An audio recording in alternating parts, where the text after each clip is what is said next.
जय हिंद साथियों, मैं सुनील रोशन स्वागत करता हूं आपके अपने YouTube channel physical education arena में। बहुत बहुत स्वागत है साथियों आपका अपने YouTube चैनल पर और आपकी अपनी फिजिकल एजुकेशन की क्लासेस पे। मैं सुनील रोशन आज यूनिट 2 लेकर आया हूं आपके सामने साथियों। यूनिट 1 हम ख़त्म कर चुके हैं, उसका रिवीजन कर चुके हैं, ठीक है। और उससे रिलेटेड और भी जो अगर मुझे कुछ इंपॉर्टेंट लगेगा कि वन लाइनर हो या और पॉइंटर्स हो तो बीच बीच में क्लासेस आपकी आती रहेंगी। हाँ, कुछ वीडियोस अभी आपको हिस्ट्री ऑफ फिजिकल एजुकेशन की स्टोरीज़ के माध्यम से मिलेंगे जो आपका क्विक रिवीजन कराने में बहुत हेल्प करेंगे साथियों, ठीक है। 7-7, 8-8 मिनट की वीडियो है, वो टाइम पे आपके पास आती रहेंगी। और यूनिट 2 हमारी है साथियों, सिलेबस के अकॉर्डिंग हम चल रहे हैं। Second unit psychology in physical education, शारीरिक शिक्षा में मनोविज्ञान को हम पढ़ने वाले हैं, जिसका हम पार्ट 1 लेके चलेंगे आज, ठीक है। 3 से 4 पार्ट में, और कोशिश मेरी रहेगी कि 2 से 3 दिन में ये यूनिट हम फिनिश कर देंगे, बिल्कुल फिनिश हो जाएगी साथियों, ठीक है। थ्योरी प्लस एमसीक्यूज पुराने पैटर्न पर रहने वाली। पहले हम डिस्कस करेंगे इसके मुख्य बिंदुओं पर, उसके बाद हम इसके मेन क्वेश्चंस के ऊपर फोकस करेंगे ताकि हमारा बेहतरीन रिवीजन हो सके। तो जो भी साथी इस चैनल पर नए होंगे, चैनल को सब्सक्राइब करके बेल आइकन ज़रूर दबाइएगा ताकि ऐसी इन्फॉर्मेटिव वीडियो सबसे पहले आप तक पहुँचे। और हमें सपोर्ट करने के लिए आप चैनल का ज्वाइन बटन भी ज़रूर लें, यानी मेंबरशिप ज़रूर ज्वाइन करें ताकि थोड़ा बहुत सपोर्ट हमें भी मिलता रहे, ठीक है साथियों। चलिए देर नहीं करेंगे, unit 2 psychology in physical education, शारीरिक शिक्षा में मनोविज्ञान की बात करते हैं भैया। तो सबसे पहले हम बात करेंगे किसकी, इसके सिलेबस की, कि क्या क्या चीज़ें आपकी साइकोलॉजी, स्पोर्ट्स साइकोलॉजी और साइकोलॉजी से फिजिकल एजुकेशन के LT ग्रेड एग्ज़ाम से पूछी जाएगी। और एक और चीज़ बता दूं, चाहे वो UPTCT का स्टूडेंट हो, BPSC का स्टूडेंट हो, फर्दर कोई भी फिजिकल एजुकेशन का एग्ज़ाम के स्टूडेंट हो, जो भी थ्योरी क्लासेस चल रही हैं, ये सारी उन बच्चों के लिए, स्टूडेंट्स के लिए, सब के लिए बहुत इंपॉर्टेंट है। सारी चीज़ें आपकी यहाँ से कवर हो रही हैं साथियों, ठीक है। सो अलग से थ्योरी क्लास की डिमांड से कोई मतलब और कोई फ़ायदा नहीं अपना टाइम वेस्ट करने का कि LT की अलग मिल जाएगी, EMRS की वैकेंसी आ गई साथियों, देखो उसकी भी तैयारी समझ लीजिए। इसको आपने कर लिया तो LT क्या बोलते हैं इसको, EMRS, Eklavya residential model school, आपका 100% प्रिपेयर हो जाएगा। इससे अलावा कोई सिलेबस ही नहीं है, ठीक है। कुछ क्वेश्चन के तरीके हैं, इस बार एग्ज़ाम का पैटर्न भी बदला है, LT ग्रेड की ही तरह उसका एग्ज़ाम होने वाला है, ठीक है। सिलेबस की बात करेंगे साथियों, तो पहला पॉइंट इसमें सिलेबस में आता है आपका क्या भैया, introduction of psychology in physical education भैया, ठीक है, जिसके अंदर आप मनोविज्ञान की परिभाषा और उसका महत्व पढ़ेंगे, ठीक है। इंपॉर्टेंस, डेफिनेशन एंड इंपॉर्टेंस पढ़ोगे। सेकंड पॉइंट इसमें आपका लर्निंग जो सबसे इंपॉर्टेंट फैक्टर होगा साथियों, ठीक है। यहाँ से सवाल काफ़ी पुटअप किए जाएंगे आपसे लर्निंग से, ठीक। एक बार मैं क्रॉस चेक कर लूँ आपको चीज़ें विजिबल है। यस, चलो ठीक है। लर्निंग के अंदर आपको लर्निंग की परिभाषा हो गई, है ना, सीखने के नियम्स हो गए, जो रूल्स ऑफ लर्निंग होंगे, साथ ही ट्रांसफ़र ऑफ ट्रेनिंग्स होंगी, पॉजिटिव, नेगेटिव, ज़ीरो ट्रांसफ़र जो होते हैं, ठीक है। लर्निंग कर्व, प्लेटो से रिलेटेड आप से पढ़ेंगे अच्छी तरीके से। थ्योरीज ऑफ लर्निंग, ये एक इम्पॉर्टेंट पॉइंट रहेगा, यहाँ से 100% सवाल आता है साथियों, ठीक है। इसको हम क्लियर करते हुए चलेंगे, ठीक। अगला पॉइंट अगर हम देखें कि और सिलेबस में क्या है भैया, डेवलपमेंट पढ़ोगे, डिफरेंट स्टेजेस ऑफ डेवलपमेंट, ठीक है। क्या मतलब विकास की कौन कौन सी अवस्थाएं होती हैं, उसकी कैरेक्टरिस्टिक्स क्या हैं भैया, विशेषताएं क्या हैं, इंटेलिजेंस क्या है, ठीक है, बुद्धि, लब्धि वगैरह, ठीक है। बुद्धि का अर्थ और उसके प्रकार हो गया, ठीक है। और फिर मेजरमेंट ऑफ इंटेलिजेंस, ठीक है, इंटेलिजेंस के टेस्ट्स हो गया, और थ्योरीज ऑफ इंटेलिजेंस, बुद्धि के सिद्धांत, ठीक है। ये इंपॉर्टेंट पॉइंट्स हम देखेंगे डेवलपमेंट के अंदर और इंटेलिजेंस के अंदर, ओके। नेक्स्ट और देखिए, अगर आपके सिलेबस में टोटल 7 पॉइंट्स हैं इसमें। पर्सनालिटी, व्यक्तित्व, यहाँ से भी सवाल आपसे पूछा जाता है, जिसमें उसकी मीनिंग, डेफिनेशन हो गई, ठीक है। टाइप्स ऑफ पर्सनालिटीज़ हो गई, मोटिवेशन हो गया, इंटरनल एक्सटर्नल मोटिवेशन हो गया, है ना, उसकी डेफिनेशन, मीनिंग, साथ ही साथ उसका क्या बेनिफिट होता है, किस किस प्रकार के मोटिवेशन होते हैं, टाइप्स यानी अभिप्रेरणा के प्रकार हो गए। फिर इंपॉर्टेंट आपकी आती प्ले थ्योरीज, ठीक है। इतनी चीज़ें और डिफरेंट थ्योरीज ऑफ प्ले हो गई, इतनी चीज़ें आपको साइकोलॉजी के अंदर पढ़नी है। इतनी चीज़ें अगर आपने पढ़ ली, समझ ली, प्रिपेयर कर ली भैया, तो इससे बाहर आपके किसी भी एग्ज़ाम में कुछ नहीं पूछेगा। ये चीज़ आपको रिमेंबर रखनी है। चलो अब हम स्टार्ट करते हैं पहला टॉपिक इस सिलेबस के सराउंडिंग, ठीक है। क्या कह रहा है, definition and importance of psychology in physical education. भैया शारीरिक शिक्षा और खेल में किसका परिभाषा और महत्व? मनोविज्ञान। साइकोलॉजी एक बहुत इंपॉर्टेंट रोल निभाता है साथियों। विदाउट साइकोलॉजी, बिना मनोविज्ञान की स्टडी के स्पोर्ट्स और फिजिकल एजुकेशन आज की डेट में अधूरा है साथियों। ठीक है, साइकोलॉजी बेसिकली अगर आप देखोगे सिंपली दो शब्दों से मिलकर बना है।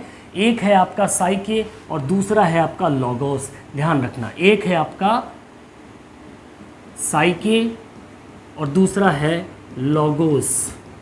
ठीक है, ये दो शब्दों से मिलकर आपका साइकोलॉजी शब्द बना है। साइके का अर्थ जहाँ पर क्या होता है? सोल होता है भैया, आत्मा होती है। ठीक है, साइके का मतलब आत्मा और लॉगोस का मतलब साइंस हो गया, विज्ञान हो गया, या अध्ययन भी कह सकते हो आप। ठीक है, तो सिंपल सा देखा जाए तो मनोविज्ञान दो शब्दों से मिलकर बना है, साइके और लॉगोस। ठीक है, ये चीज़ आपको रिमेंबर रखनी है। ठीक है, नेक्स्ट इसी में अगर आप आ जाओ तो आत्मा और विज्ञान को मिल गया, आत्मा का विज्ञान हो गया। ठीक है, अब सोल से कैसे कनेक्ट होती है साइकोलॉजी, इसको समझोगे। टर्म्ड एज माइंड, यानी जो सोल होती है वो जिसे हम क्या बोलते हैं? अपना मन कहते हैं। ये ध्यान रखना है, माइंड का मतलब मन से है। ठीक है, तो behaviour reflects is thoughts of mind. जो भी आपका व्यवहार होता है वही क्या करता है? आपके विचारों को दर्शाता है भैया। इसलिए इसी वजह से साइकोलॉजी क्या कहलाई? Study of behaviour. Current era में अगर आप साइकोलॉजी की प्योर डेफिनेशन देखोगे तो वो क्या है भैया? मनोविज्ञान क्या है? मनोविज्ञान व्यवहार का अध्ययन है। अगर हम ह्यूमंस की बात कर रहे हैं तो मानव व्यवहार का अध्ययन या साइंस कह सकते हो। ठीक है, हम व्यवहार हमारे मन के विचारों को ही दर्शाता है, इस वजह से psychology is the study of behaviour. ठीक है, इस पॉइंट को आपको रिमेंबर रखना है। इसी क्रम में अगर हम आगे चलें तो सबसे इंपॉर्टेंट चीज़, अब डेफिनेशंस की बारी आती है और परिभाषाएं सिंपल सी चीज़ आपको अपने हिसाब से उसको रिमेंबर रखना है, याद करने की कोशिश करनी है। ठीक है, तो क्रो एंड क्रो, यहाँ वही डेफिनेशंस आपके सामने आएंगी प्यारे साथियों जो आपके एग्जाम से रिलेटेड है। वैसे बहुत सी डेफिनेशंस हैं। सो क्रो एंड क्रो की परिभाषा की तरफ अगर हम चलें तो ये कहते हैं मनोविज्ञान मानव व्यवहार और संबंधों का अध्ययन है। ठीक है, क्रो एंड क्रो का जहाँ पर नाम आ जाए वहाँ आपको ध्यान रखना है ह्यूमन बिहेवियर एंड रिलेशनशिप। ये दो चीज़ें पॉइंट आपको याद रखने हैं। ठीक है, ठीक है, ह्यूमन बिहेवियर एंड रिलेशनशिप। ठीक है, तो क्रो एंड क्रो की तरफ से जो साइकोलॉजी की मनोविज्ञान की परिभाषा है भैया वो क्या है? मनोविज्ञान मानव व्यवहार और संबंधों का अध्ययन है। Psychology is the study of human behaviour and relationship. वहीं इंपॉर्टेंट मैकडूगल जिनकी डेफिनेशंस अक्सर पूछी जाती है आपके पेपर में, क्या कह रहे हैं भैया? Psychology is the study of human behaviour, it's reasons and situation. देखो यहाँ पर चीज़ें क्या हैं, बिहेवियर की बात ये भी कर रहे हैं लेकिन वहाँ उन्होंने इंसानों के बिहेवियर और उनके संबंध की बात की, रिलेशनशिप की बात की। क्रो एंड क्रो ने ये क्या कह रहे हैं भैया? मानव व्यवहार और उसके कारण और परिस्थितियों का अध्ययन है। मतलब जो उसके बिहेवियर में चेंजेस आ रहे हैं, किन परिस्थितियों में आ रहे हैं, इन सब के ऊपर जो स्टडी की जाती है, अध्ययन की जाती है, वो साइकोलॉजी कहलाती है। ये कहना है किसका भैया? मैकडूगल का कहना है। ठीक है, सो मनोविज्ञान मानव व्यवहार और उसके कारण और परिस्थितियों का अध्ययन है, यह परिभाषा दी मैकडूगल की। आगे और परिभाषाओं की अगर हम बात करें भैया, ठीक है, ये सारी इंपॉर्टेंट डेफिनेशंस हैं, रट मारो, याद कर लो, कैसे भी दिमाग में लगा के इनमें से एक से दो एक डेफिनेशन पक्का दिखेगी आपको। ठीक है, psychology is the positive science of behaviour. ठीक है, जेबी वॉटसन का कहना क्या है भैया? मनोविज्ञान व्यवहार का सकारात्मक क्या है? विज्ञान है। सिंपल सा है। वहीं हम पिल्सबरी की बात करें भैया तो इनके सराउंडिंग या इनके अकॉर्डिंग साइकोलॉजी क्या है? Psychology is the science of human behaviour. Simple. ठीक है, उन्होंने कहा मनोविज्ञान व्यवहार का सकारात्मक व्यवहार है, विज्ञान है, पॉजिटिव साइंस की बात कर रहे हैं। और पिल्सबरी में थोड़ा सा परिवर्तन, मनोविज्ञान मानव व्यवहार का विज्ञान है। यहाँ पॉजिटिव को हटा दो तो पिल्सबरी हो जाएगी और पॉजिटिव लगा दो बीच में तो वो आपका जेबी वॉटसन हो जाएगा। इन दोनों में ये चीज़ है।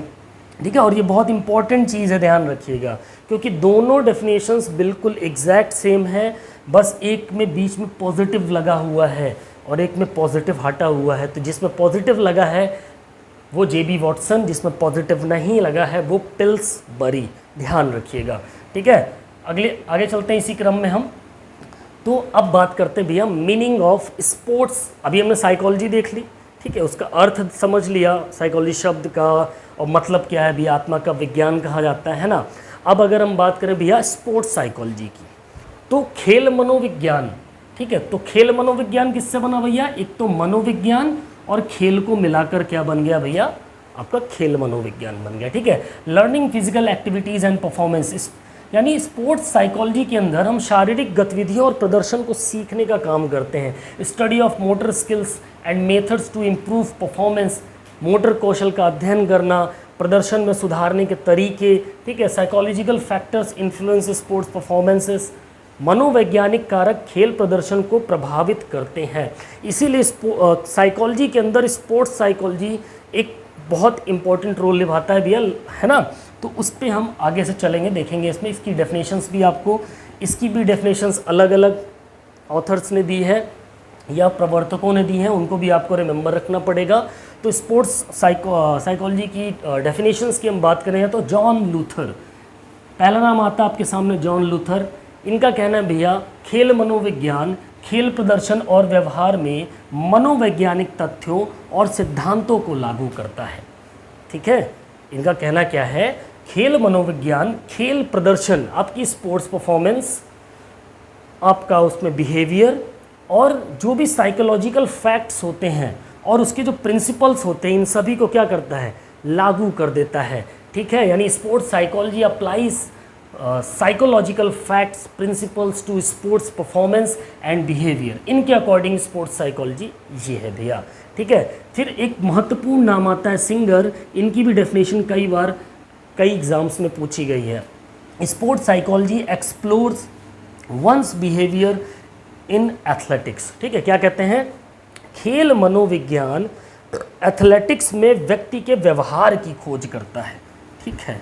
बहुत इंपॉर्टेंट डेफिनेशन है, कई बार एग्जाम्स में पूछी गई हैं, जहां आपको दिखे कि स्पोर्ट्स साइकोलॉजी, ठीक है, खेल मनोविज्ञान, तो उसकी डेफिनेशन चेंज हो जाती है, खेल मनोविज्ञान एथलेटिक्स में व्यक्ति के व्यवहार की खोज करता है, उसके बिहेवियर को एक्सट्रैक्ट करता है, उसको बाहर निकालने का काम करता है, ये कहना है सिंगर का भैया।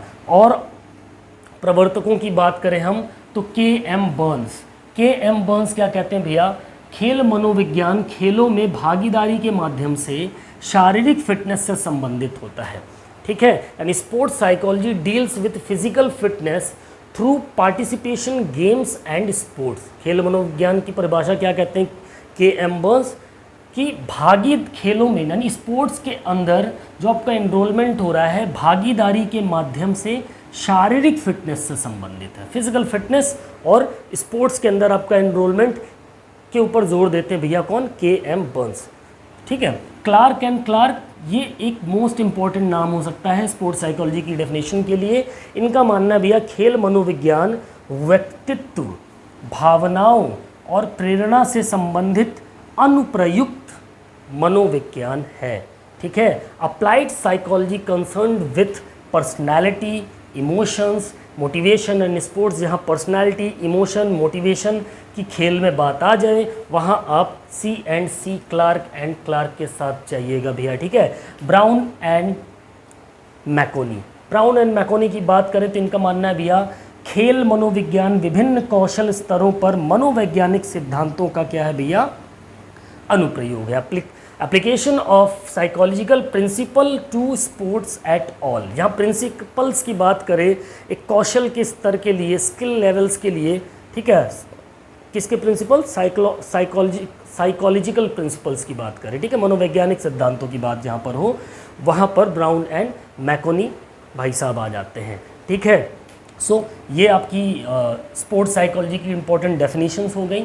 अब चलो थोड़ा सा आगे बढ़ते हैं, ठीक है। स्पोर्ट्स साइकोलॉजी क्या है, scientific study of behaviour in sports. पहली चीज़ आपको रिमेंबर रखनी भैया कि खेल मनोविज्ञान है क्या।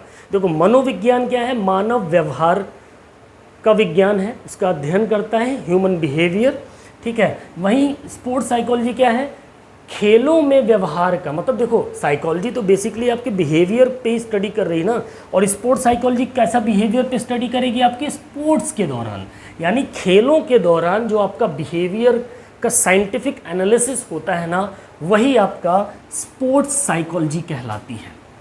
ये आपको ध्यान में रखना है, ठीक है, ये चीज़ आपको समझना है। और स्पोर्ट्स साइकोलॉजी से देखा होगा आपने, बड़े बड़े, अब तो बड़े बड़े क्या, नेशनल लेवल पर, स्टेट लेवल पर भी साइकोलॉजिस्ट रखे जाते हैं, स्पोर्ट्स साइकोलॉजिस्ट, जो कि सारी चीज़ों को एनालिसिस करते हैं, प्लेयर्स की परफॉर्मेंस को बढ़ाने का काम करते हैं, ठीक है।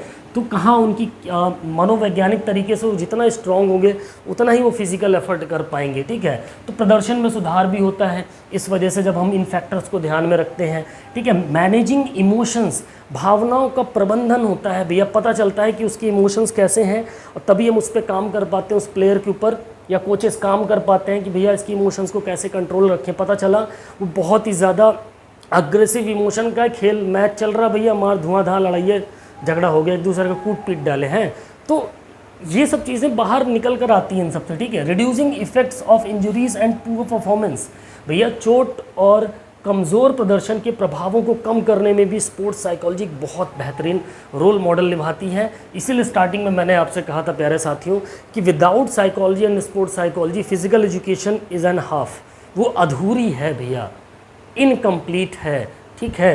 ये आपको ध्यान में रखना है, ठीक है। तो ये कंक्लूजन निकल कर आया हमारा कि भैया साइकोलॉजी, स्पोर्ट्स साइकोलॉजी का क्या मेन तथ्य है, ठीक है। Importance of sports psychology in sports and exercise, ठीक है। खेल एवं व्यायाम में खेल मनोविज्ञान का इंपॉर्टेंस क्या है भैया, महत्व क्या है, ये हमें ध्यान में रखना है, ठीक है।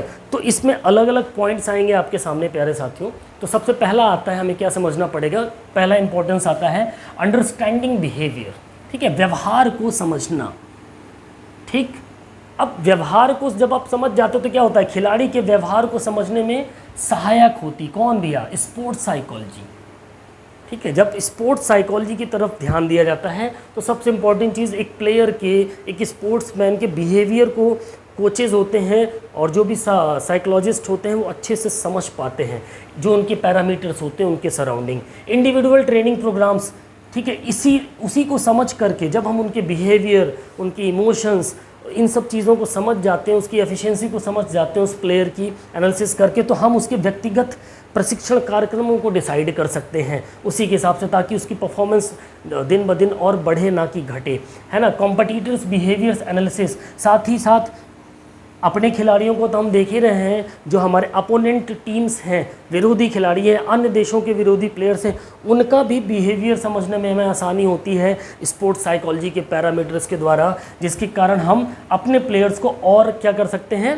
प्रिपेयर कर सकते हैं। जैसा कि आपने चक दे इंडिया मूवी में देखा होगा कि कौन सी टीम थी मेरे को याद नहीं आ रहा है, जिसमें बहुत उस टीम का पूरा चक्रव्यूह तोड़ना ही इम्पॉसिबल हो गया था, लेकिन बाद में जो बिंदिया रहती है स्पोर्ट्स पर्सन, उसको भेजा जाता है, वो मान लेती है, आती है कितने आराम से। मतलब वो एक साइकोलॉजिकल ट्रेड था कि भाई इतना पहले से दिमाग में सेट कर दिया ना, भाई ये टीम तो बड़ी तगड़ी है, इनके हाफ तक ही हम नहीं पहुंच पाएंगे। लेकिन कोच को पता था कि वहाँ कौन सा प्लेयर साइकोलॉजिकली उसको ट्रीट कर सकता है और कौन उनको भेद सकता है। तो यही एक साइकोलॉजी का काम होता है भैया, ठीक है। बेटर डिसीजंस इन परफॉर्मेंस, प्रदर्शन में बेहतर निर्णय, ये सारी चीज़ें बहुत इंपॉर्टेंट फैक्ट रखती हैं। अंडरस्टैंडिंग बिहेवियर, जब हम बिहेवियर को समझ लेते हैं तो हम ये सारी चीज़ें बहुत आराम से कर लेते हैं।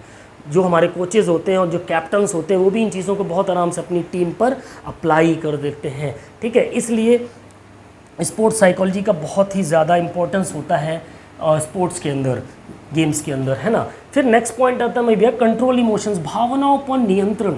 साइकोलॉजी के तहत हम भावनाओं पर नियंत्रण कर पाते हैं, जिसके तहत क्या होता है, भय, क्रोध, उत्साह कंट्रोल हो जाता है भैया, ठीक है। Control fear, anger and excitement, ज़्यादा एक्साइटमेंट में भी आप गलतियाँ करते हो, परफॉर्मेंस पे असर पड़ता है। ज़्यादा गुस्सा हो गए तो पता चला फाउल कर दिया और आप बाहर हो गए, टीम से एक अच्छा खिलाड़ी बाहर हो गया।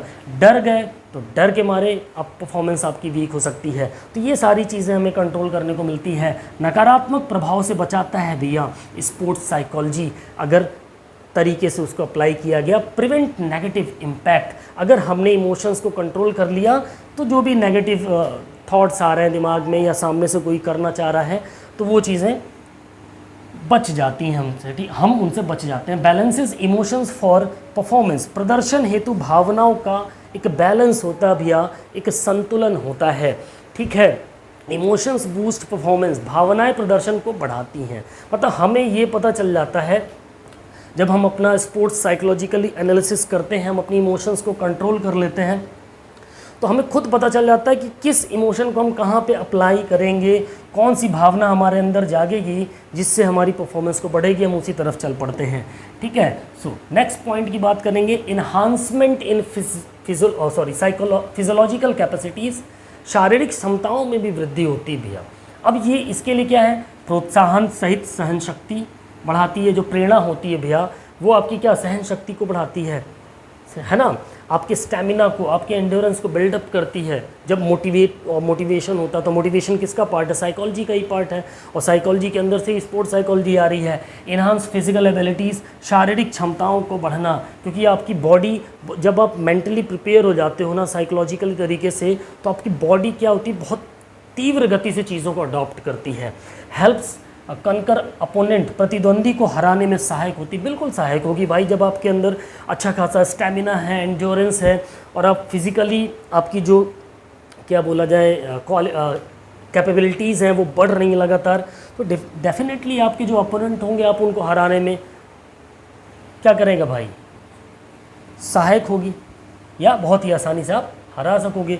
चौथा आ गया सॉल्विंग प्रॉब्लम्स, बिल्कुल ये एक बहुत इंपॉर्टेंट पॉइंट है भाई। एक खिलाड़ी के पास क्या क्या प्रॉब्लम होती है, उसके पास बहुत सी चीज़ों को लेके स्ट्रेस रहता है, कंपटीशन को लेके, फिजिकल फिटनेस को लेके, है ना, फैमिली को भी लेकर, सोशल को लेकर, समाज को लेकर, मतलब कई चीज़ें चलती हैं एक इंसान के अंदर। तो प्रॉब्लम्स क्या है भैया, तनाव और दबाव बढ़ता है एक प्लेयर के अंदर, तो उसको हम साइकोलॉजी के तहत क्या कर सकते हैं, उसका निदान कर सकते हैं। ठीक है, रिड्यूसेस सॉरो एंड डिप्रेशंस, दुख और अवसाद को कम करने में भी सहायक होती है। इसलिए क्या है भैया, स्पोर्ट्स साइकोलॉजी का एक बहुत बड़ा इंपॉर्टेंस होता है। ठीक है, फिर प्रतियोगिता के लिए तैयार करता है, बिल्कुल प्रिपेयर करता है, किसके लिए, कंपटीशन के लिए। ठीक है, सो ये हमारा हो गया सॉल्व, कौन कौन सी समस्याएं हैं उनको भी सॉल्व करता है। फिर आ गया mental maturity, another most important point प्यारे साथियों, बहुत ही मानसिक परिपक्वता, ये अगर एक प्लेयर के अंदर आ गई, ठीक है, तो क्या होगा, वो हर समय काम डाउन रहेगा, पहली चीज़।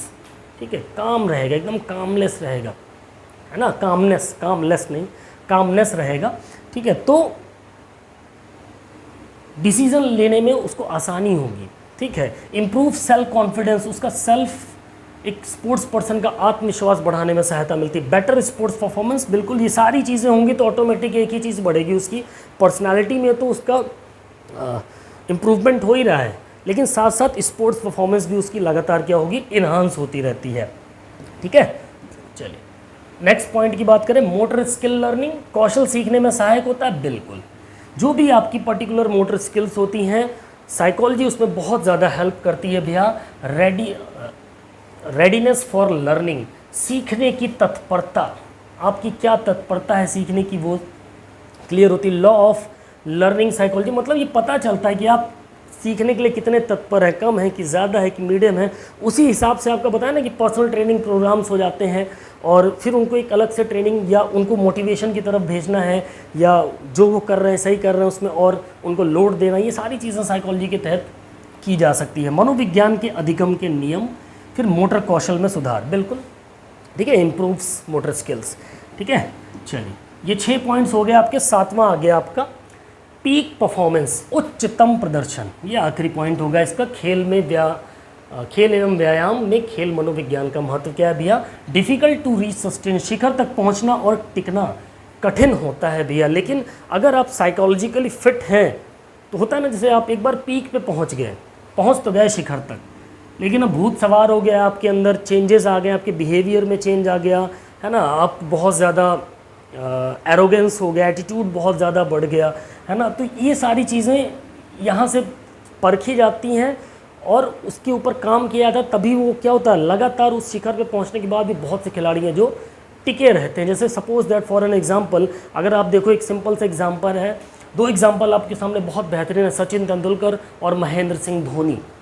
ठीक है, शिखर पर पहुंचने के बाद भी उनका बिहेवियर देखिए, पहले भी वैसा ही था और आज भी बिल्कुल उसी तरीके से है, जबकि रिटायर्ड हो चुके हैं, है ना। विल पावर एंड कॉन्फिडेंस, इच्छा शक्ति और आत्मविश्वास का बढ़ना। ठीक है, पॉजिटिव एनर्जी इन प्लेयर्स, खिलाड़ियों में हमेशा सकारात्मक ऊर्जा का प्रसार होता रहता है जब पीक परफॉर्मेंस पर पहुंचने के बाद भी वो अपने साइकोलॉजिकल माइंडसेट को एकदम परफेक्ट रखते हैं।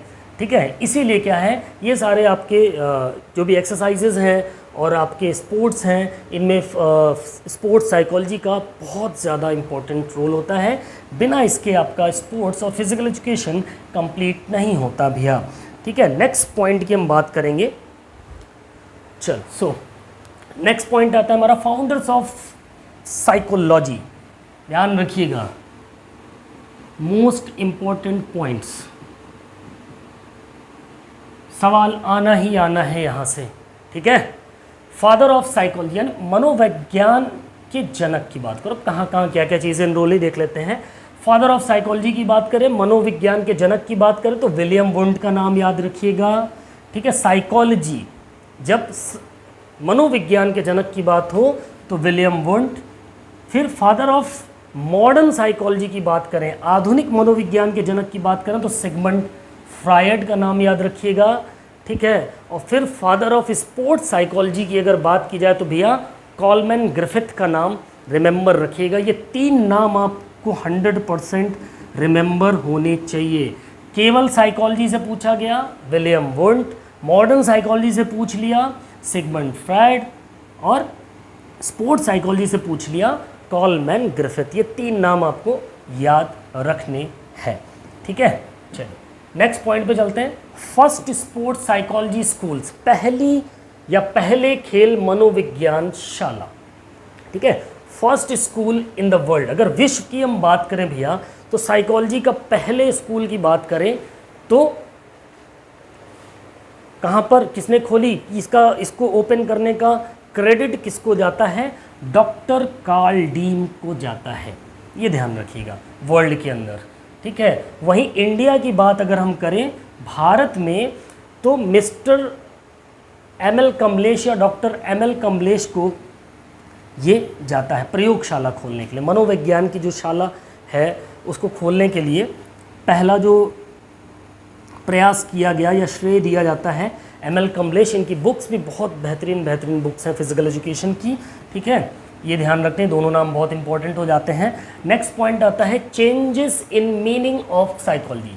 ठीक है, मनोविज्ञान के अर्थ में परिवर्तन। प्राचीन काल में मनोविज्ञान के क्या चरण रहे हैं ये आपको पता होने चाहिए। पहले क्या कहा जाता था, साइकोलॉजी को आत्मा का विज्ञान कहा जाता था, क्योंकि इसके तो साइकोलॉजी के नाम में ही सोल है, साइके शब्द जुड़ा हुआ है ना। फिर आत्मा के विज्ञान के बाद इसको धीरे धीरे मन का विज्ञान कहा जाने लगा, क्योंकि आत्मा किसके साथ कनेक्ट होती है, आपके मन के साथ कनेक्ट होती है। फिर उसके बाद इसे चेतना का विज्ञान कहा जाने लगा, साइंस ऑफ कॉन्शियसनेस कहा जाने लगा। फिर चेतना के बाद अब फाइनली करंट एरा की बात करें, ठीक है, या मॉडर्न टाइम की बात करें, करंट एरा की बात करें तो भैया व्यवहार का विज्ञान कहा जाने लगा। Science of behaviour is called psychology. अब ये परफेक्ट डेफिनेशन हो गई इसकी। ठीक है, ये चरण आपको रिमेंबर रखने हैं। ठीक है, अनदर पॉइंट्स की हम बात करें भैया, अब आ जाओ।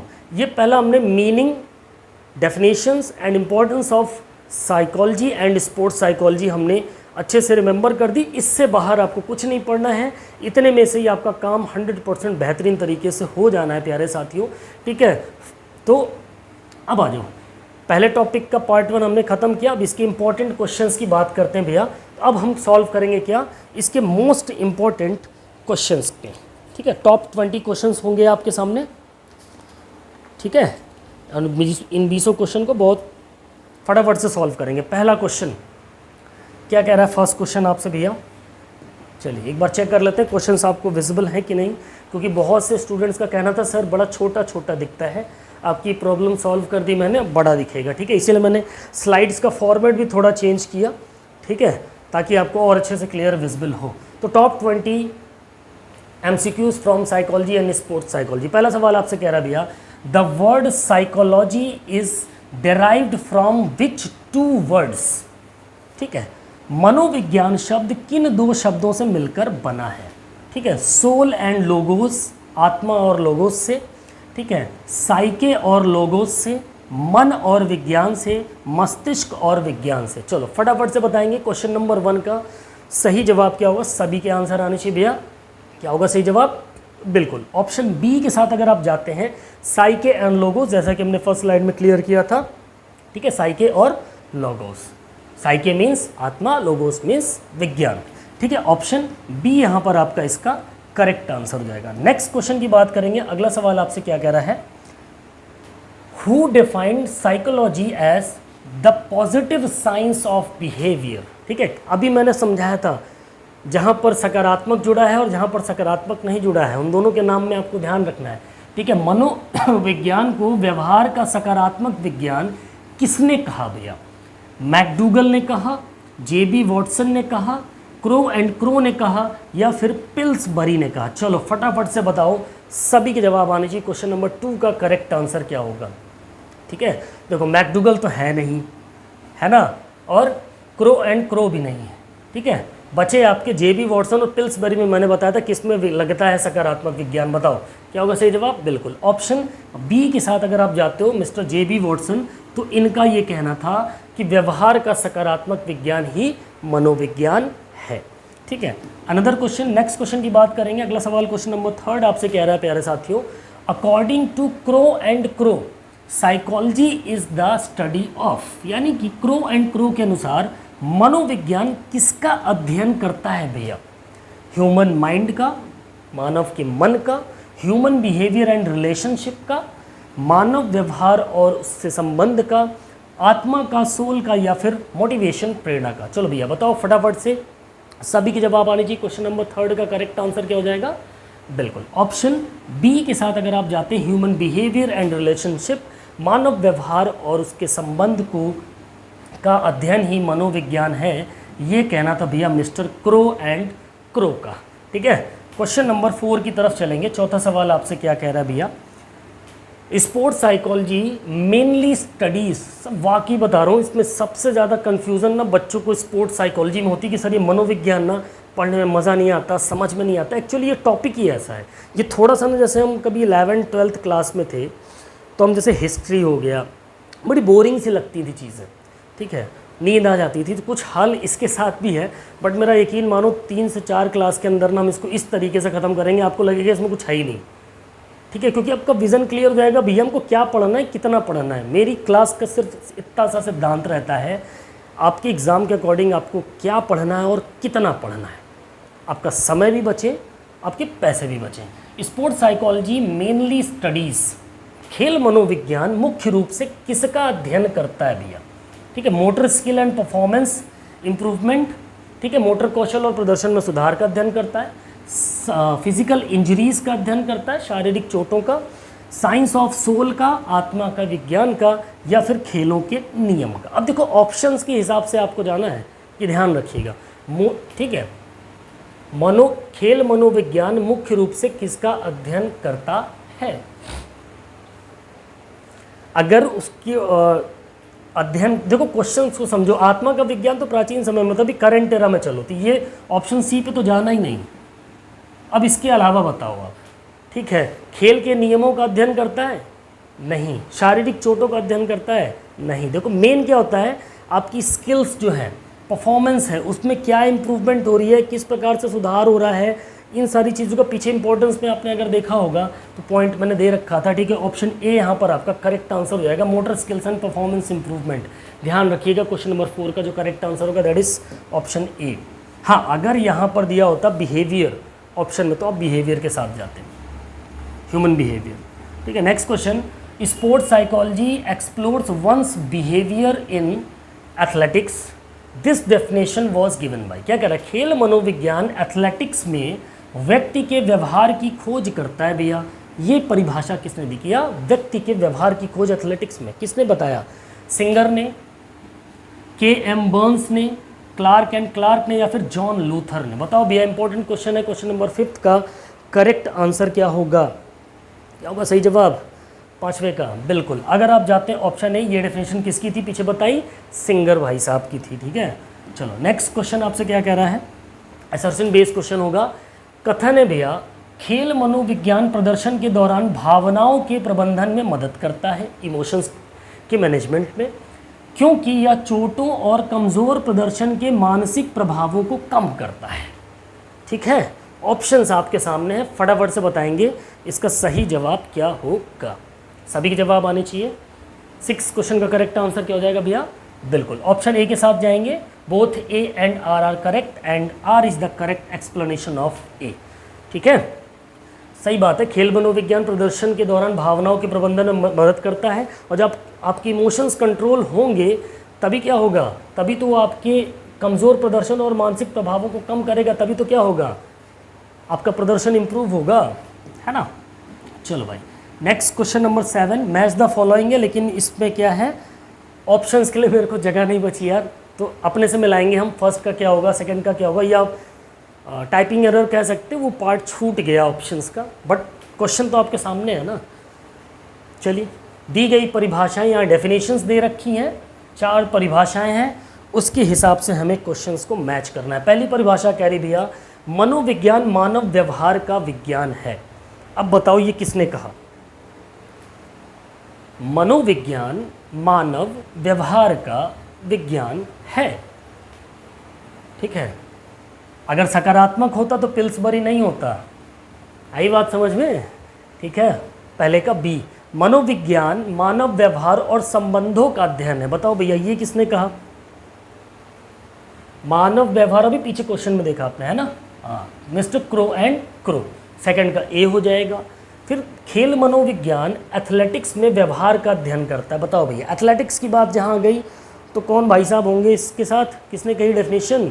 मिस्टर सिंगर भाई साहब ने भी पीछे डिस्कस किया। Sports psychology is an applied psychology, मनोविज्ञान अनुप्रयुक्त मनोविज्ञान। अब एक ही बच्चे भैया हमारे मिस्टर क्लार्क एंड क्लार्क, चौथे का डी। ठीक है, तो ये इसका सही मैच हो जाएगा। ओके, अगले सवाल पे चलते हैं। क्वेश्चन नंबर 8, 8वां प्रश्न आपसे क्या कह रहा है? Who is known as the father of psychology? ठीक है, मनोविज्ञान के जनक किसे कहा जाता है? Sigmund Freud, William Wundt, Coleman Griffith, Carl Diem, या उपरोक्त में से कोई नहीं? चलो बताओ भैया, क्वेश्चन नंबर 8 का करेक्ट आंसर क्या हो जाएगा? 8वें प्रश्न का मानव विज्ञान, मनोविज्ञान की बात हो रही। पुराने टाइम पे जो केवल ओनली मनोविज्ञान, प्राचीन से ले लो चाहे जिससे ले लो, आधुनिक नहीं लेना बस। तो ऑप्शन बी, विलियम वुंड के साथ अगर आप जाते तो आप बिल्कुल करेक्ट होंगे। नेक्स्ट क्वेश्चन आपसे कह रहा है, the father of modern psychology. लो भैया पूछ लिया, आधुनिक मनोविज्ञान के जनक कौन है भैया? कार्ल जंग, Sigmund Freud, William James, William wound, या उपरोक्त में से कोई नहीं? बताओ भैया, क्वेश्चन नंबर 9 का करेक्ट आंसर क्या होगा? आधुनिक मनोविज्ञान, बिल्कुल सिगमंड फ्राइड के साथ, ऑप्शन बी के साथ अगर आप जाते हैं क्वेश्चन नंबर 9 में तो आप बिल्कुल करेक्ट होंगे, सिगमंड फ्राइड। ठीक है, आधुनिक modern psychology. Next question, who is considered the father of sports psychology? Psychology हो गया आपका विलियम वुड, ठीक है, आधुनिक का आपका हो गया सिगमंड फ्राइड। अब पूछ रहा है स्पोर्ट्स साइकोलॉजी के जनक कौन है भैया? खेल मनोविज्ञान के Carl Diem, Coleman Griffith, William James, ML Kamlesh, या उपरोक्त में से कोई नहीं? बताओ, क्वेश्चन नंबर 10 सभी के जवाब आने चाहिए। क्या होगा सही जवाब? बिल्कुल, क्या होगा करेक्ट आंसर? ऑप्शन बी के साथ आप जाते हैं तो आप बिल्कुल करेक्ट होंगे भैया, कॉलमैन ग्रिफिथ। ठीक है, कॉलमैन ग्रिफिथ जो होगा इसका ये करेक्ट आंसर होगा। ठीक है, 11वें प्रश्न पे चलते हैं। 11वां सवाल आपसे क्या कह रहा है? एक सेकेंड, 11वां सवाल, 11th question, the credit for opening the first school of sports psychology goes to. पहली खेल मनोविज्ञान शाला खोलने का श्रेय किसको जाता है? ठीक है, विलियम वुंड को, कार्ल डीम को, एमएल कमलेश को, सिगमंड फ्राइड को, या उपरोक्त में से कोई नहीं? बताओ, 11th क्वेश्चन का करेक्ट आंसर क्या होगा? जब पहली खेल मनोविज्ञान शाला खोलने की बात आई तो समझ लेना, अगर विश्व नहीं भी दे रखा है तो आपको विश्व स्तर पे ही जाना है। ठीक है, तो क्योंकि वर्ल्ड लेवल पे पहले खुली फिर भारत में खुली, तो इसका जो करेक्ट आंसर होगा वो क्या होगा भैया? बिल्कुल ऑप्शन बी के साथ जाएगा, कार्ल डीम के साथ, तो आप बिल्कुल करेक्ट होंगे। ठीक है, now next question is question number 12। 12वां सवाल आपसे क्या कह रहा है भैया? Who open the first sports psychology school in India? जब इंडिया की बात कर ले तब बताना है क्या भैया? ऑप्शंस आपके सामने, बताओ, Carl Diem, William James, ML Kamlesh, Coleman Griffith, या उपरोक्त में से कोई नहीं? क्या होगा सही जवाब? भारत में पहली खेल मनोविज्ञान शाला किसने खोली? बिल्कुल मिस्टर एमएल कमलेश जी के द्वारा। ठीक है, चलो अगले सवाल पे चलते हैं। क्वेश्चन नंबर 13 क्वेश्चन आपसे क्या कह रहा है, which of the following was not an earlier meaning of psychology. ठीक है, क्या कह रहा है, निम्न में से कौन सा मनोविज्ञान का प्राचीन अर्थ नहीं था। ध्यान से समझिएगा, ये जो शब्द हैं ये क्या बोलते हैं उसको, नैया डुबोता है, नैया डुबोने वाला है। ठीक है, ये क्योंकि क्वेश्चन ही ऐसा होता है ना जिसमें नहीं होता, इतना इजी क्वेश्चन होता है कि लास्ट में हम क्वेश्चन पढ़ते ही एक एक्साइटमेंट ज़्यादा आ जाता है, कंट्रोल होता नहीं है साइकोलॉजिकली माइंड पे, तो क्या होता है, नहीं शब्द पढ़ना भूल जाते हैं और लगता है कौन सा मनोविज्ञान का अर्थ है। खटाक से प्राचीन मनोविज्ञान का कहाँ आ जाएगा, आत्मा, खट्ट से कहाँ पहुँच जाओगे, आत्मा का। तो क्या कह रहा है, science of soul, science of mind, science of consciousness, science of behaviour, व्यवहार का विज्ञान, साइंस ऑफ बॉडी। अब बताओ भैया क्या होगा करेक्ट आंसर क्वेश्चन नंबर 13 का, क्या होगा सही जवाब। देखो, प्राचीन में आत्मा का विज्ञान भी कहा गया, ठीक है, आत्मा का विज्ञान भी कहा गया, मन का विज्ञान भी कहा गया, चेतना का विज्ञान भी कहा गया, फिर उसके बाद धीरे धीरे व्यवहार पे आके टिक गया जो मॉडर्न एरा में चल रहा है। साइंस ऑफ बॉडी नहीं कहा गया भैया, ठीक है, ऑप्शन ई सही हो जाएगा इसका आंसर। ओके, चलो अगले सवाल पे चलते हैं। नेक्स्ट क्वेश्चन, अगला सवाल क्या है, which is the first role of sports psychology. खेल मनोविज्ञान की पहली भूमिका क्या है, वो करता क्या है, सबसे मुख्य मतलब भूमिका, इंपॉर्टेंस। सहन शक्ति को बढ़ाना, व्यवहार को समझना, कौशल को सुधारना, आक्रामकता बढ़ाना, या उपरोक्त में से कोई नहीं। बताओ भैया, enhancing stamina, understanding behaviour, improving skills, increasing aggression and none of the above. Question number 14 का करेक्ट आंसर क्या हो जाएगा भैया, क्या हो जाएगा, स्पोर्ट्स साइकोलॉजी की बात हो रही है, एनहांस स्टेमिना। ठीक है, स्पोर्ट्स साइकोलॉजी का जो क्या बोलते हैं फर्स्ट रोल होगा वो आपके सहन शक्ति को बढ़ाना भैया।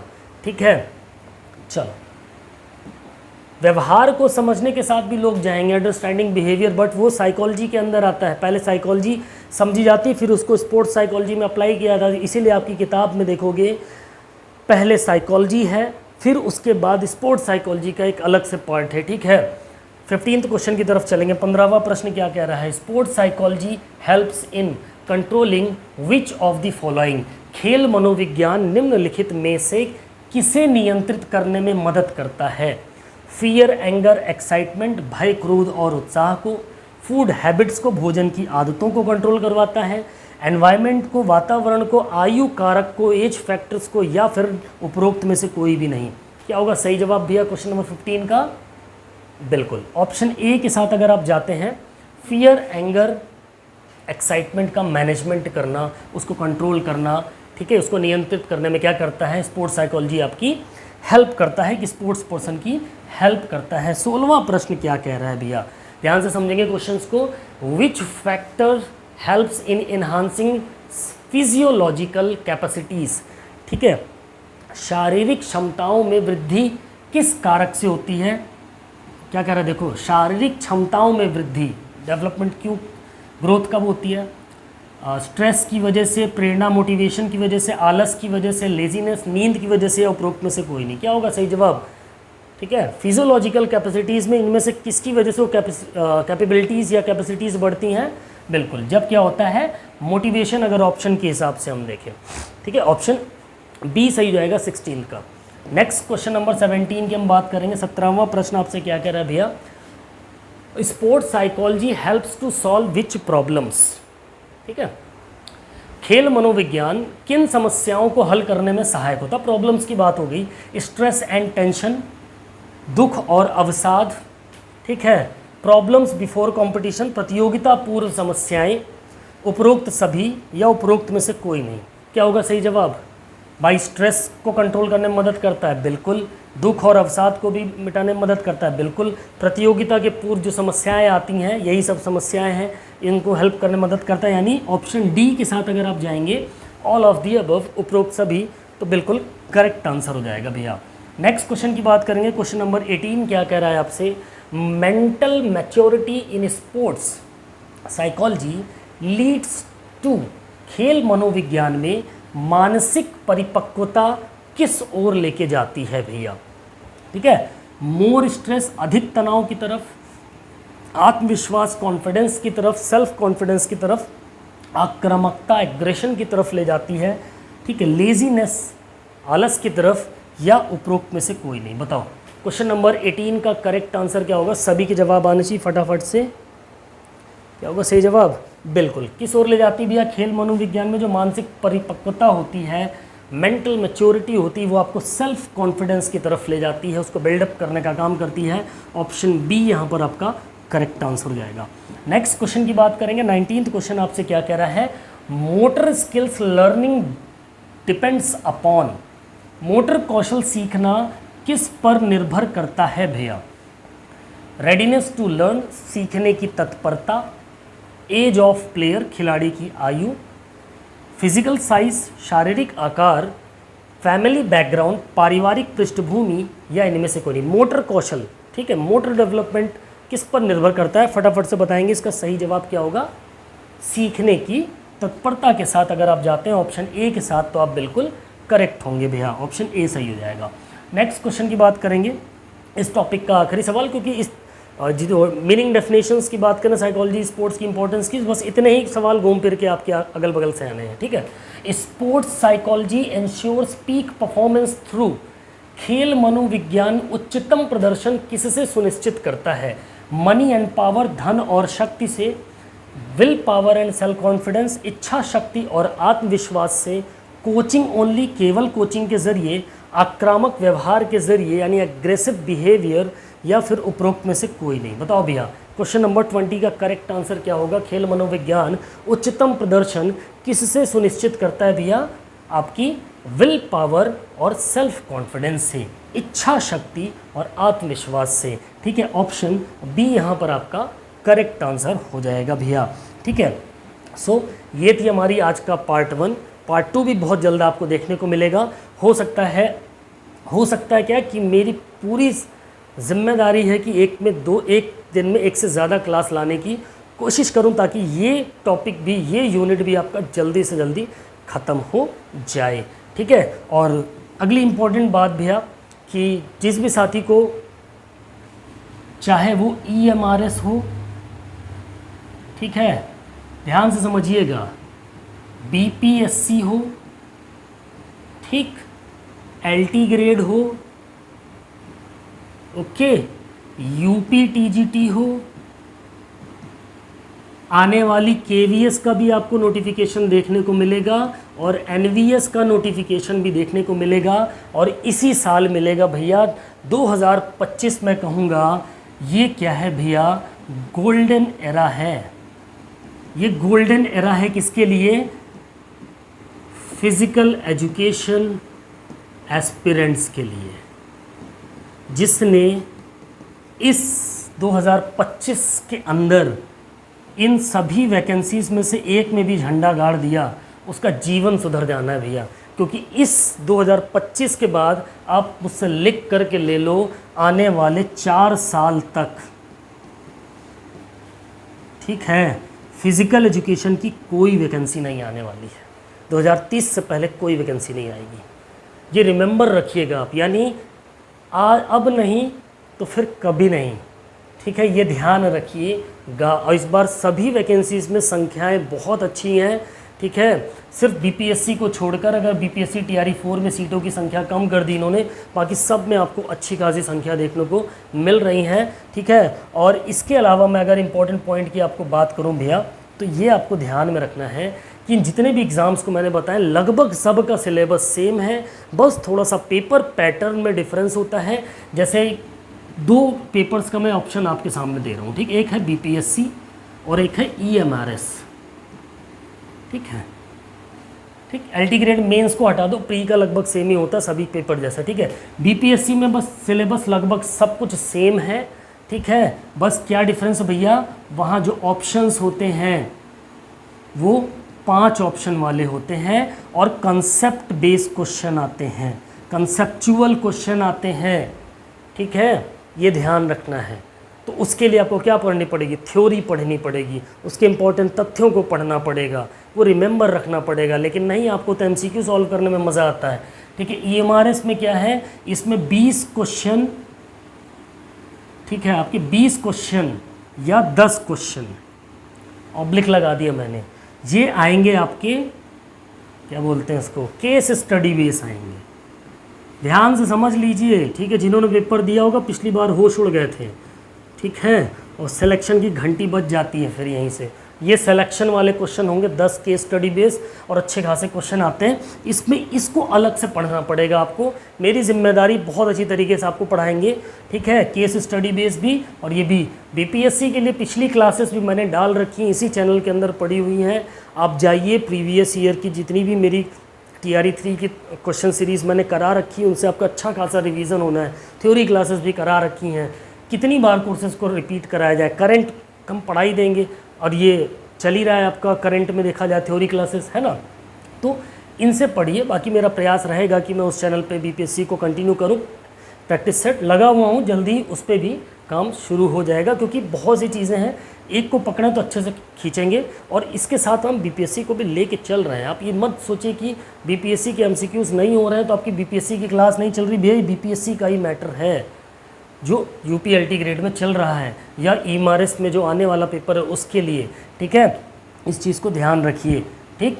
अब आ जाओ, जिस किसी को भी फिजिकल एजुकेशन की नोट्स की आवश्यकता है या हमारी क्लासेस की पीपीटी पीडीएफ वर्जन भी उसका अवेलेबल है, पीडीएफ वर्जन चाहिए, प्रैक्टिस सेट चाहिए, तो भैया फिर से बता दे रहे हैं, हमारा एक टेलीग्राम चैनल चलता है, ठीक है, प्राइवेट है, उसमें चुनिंदा बच्चे ही सिलेक्टेड है, वहाँ पर स्टडी मटेरियल अवेलेबल करा दिया जाता है। वो अपनी प्रिपरेशन बहुत ही सुकून और शांति के साथ करते हैं, जिसकी 1 टाइम फीस है भैया 300 रुपीज़, ठीक है। लाइफ टाइम वैलिडिटी रहेगी, आप जीवन भर जुड़े रह सकते हैं उसके साथ, कोई छेड़खानी नहीं होगी वहाँ पर, ठीक है। दूसरी चीज़, आज की डेट में ये टुडे 6 बजे आज आपकी ये क्लास स्टार्ट हो गई है, ठीक है, लगभग 7 बजने को है, तो मान के चलिए कि रात 10 बजे तक, आज सिर्फ आज 10 बजे तक जिसको भी ज्वाइन करना है, ठीक है, जिसको भी ज्वाइन करना है 10 बजे तक जो भी कंफर्मेशन देगा आज मुझे, ठीक है, मात्र 50 रुपये में उसकी ज्वाइनिंग हो जाएगी भैया। कल से फिर 300 पे आएगी कहानी, ठीक है। इसलिए गोल्डन ऑफर कहूँगा मैं आपको, क्योंकि अब हमारी और भी इम्पोर्टेंट नोट्स के बारे में जो मैंने कहा था उसका 90% काम पूरा हो चुका है, और पिछले 3-4 दिन के अंदर वो आपको उसी टेलीग्राम में मिल जाएगी। लेकिन आज जाएंगे तो फिर आपको एक्स्ट्रा पैसे पे नहीं करने पड़ेंगे, ठीक है। बहुत से बच्चों को कहना था कि सर प्लीज़ कम कर दिए, प्लीज़ कम कर दिए, लो बिल्कुल कम कर दिया, ठीक है भाई। लेकिन सिर्फ ये आज के आज ही आप मुझे 8881313895 इस नंबर पर व्हाट्सएप मैसेज करिए, ठीक है। क्या करिए? Join for Telegram, okay. आपको प्रोसेस बता दिया जाएगा, ठीक है। सो आई होप आज की हमारी क्लास आपको अच्छी लगी होगी।